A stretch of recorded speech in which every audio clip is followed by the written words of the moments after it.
আমরা কিন্তু একটা কঠিন অবস্থার মধ্যে আছি। যে কঠিন অবস্থা হলো বর্তমানের আমাদের বাংলাদেশের যে অবস্থান, প্রতিদিন আপনারা কি দেখতে পাচ্ছেন?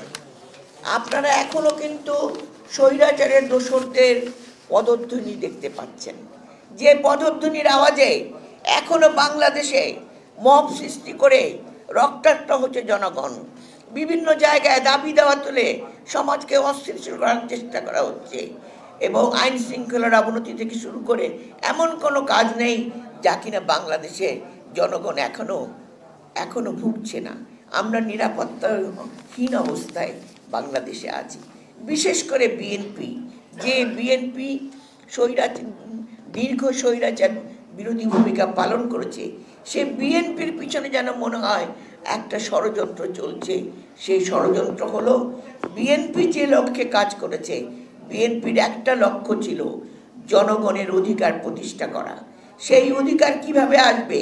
সেই অধিকার আসবে নির্বাচনের মধ্য দিয়ে। একটি জনগণের একজনের মৌলিক অধিকার হলো ভোট।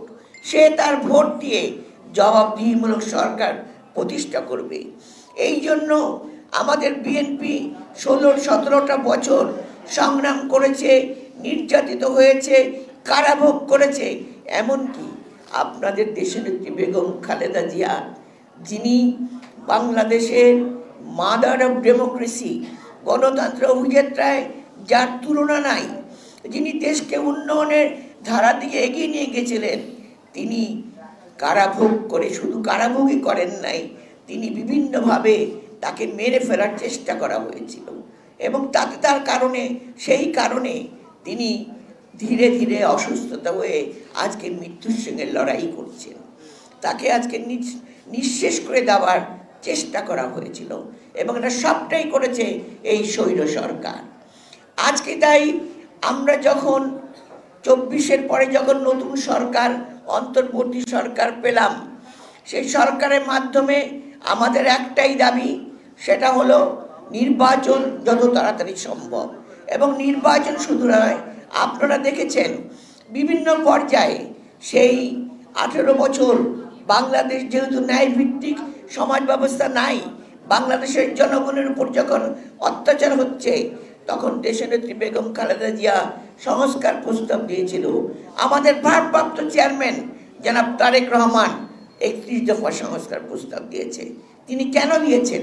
তিনি বলেছেন নির্বাচনের মধ্য দিয়ে আমরা রাষ্ট্র কাঠামোর বিভিন্ন অসঙ্গতি দূর করে আমরা দেশকে একটা ন্যায়ভিত্তিক সমাজ ব্যবস্থা উপহার দেব, যাতে করে প্রতিটি মানুষ শিক্ষা বলেন, শ্রমে বলেন, বিভিন্ন পর্যায়ে তারা যেন তাদের ন্যায্য অধিকার ফেরত পেয়ে তারা কাজ করতে পারে, তারা যেন মাথা উঁচু করে দাঁড়াতে পারে।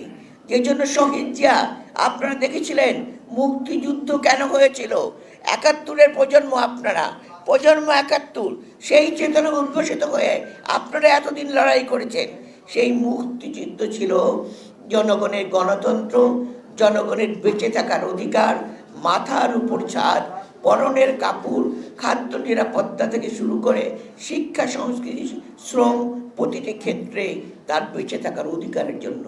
সেই ন্যায়ভিত্তিক সমাজ ব্যবস্থা প্রতিষ্ঠার জন্য শহীদ জিয়া বিএনপিকে প্রতিষ্ঠা করেছিলেন। যে বিএনপি এতদিন জনগণের সেই শহীদ জিয়ার আদর্শকে মাথায় রেখে জনগণের কল্যাণ করে আজ পর্যন্ত সংগ্রাম করে চলেছে। এখানে আমার ছোট বোন পাপন অত্যন্ত সুন্দর একটা বক্তব্য দিয়েছেন।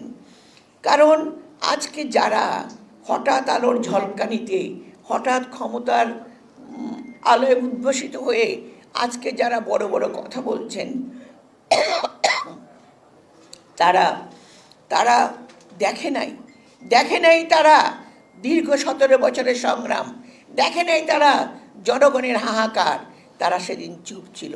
দেখে নাই তারা আয়নাঘরের সেই অত্যাচার, যে আয়নাঘরে মানুষকে গুম করে দিনের পর দিন কবরখানায় রেখে মানুষকে নির্যাতন করা হতো।